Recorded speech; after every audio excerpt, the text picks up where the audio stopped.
সাত সকালে দক্ষিণ কলকাতার নবনানন্দা স্কুলে দুর্ঘটনা।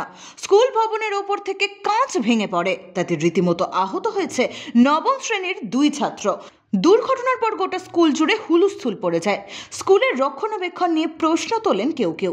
সকাল 7টা নাগাদ স্কুল শুরু হয়, সেই সময়ে ওপর থেকে কাঁচ ভেঙে পড়ায় ঘটে যায় দুর্ঘটনাটি।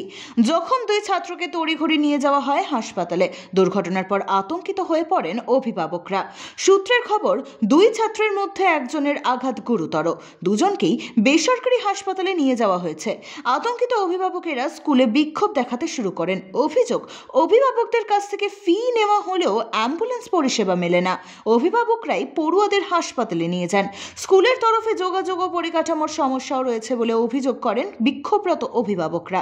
শুধু আজকের ঘটনাকে কেন্দ্র করেই নয়, এছাড়াও নানা বিষয়ে স্কুল কর্তৃপক্ষের বিরুদ্ধে গুচ্ছ গুচ্ছ অভিযোগ তুলেছেন পড়ুয়াদের মা বাবারা।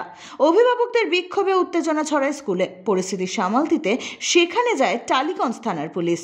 অন্যদিকে স্কুল কর্তৃপক্ষের দাবি, পড়ুয়ারা জানলা খোলার চেষ্টা করায় কাঁচ ভেঙে পড়ে। এর পাশাপাশি যান্ত্রিক ত্রুটির কারণে অ্যাম্বুলেন্স আসতে দেরি হয়েছে বলে দাবি স্কুল কর্তৃপক্ষের। ব্যুরো রিপোর্ট, এক্সপোজ বার্তা।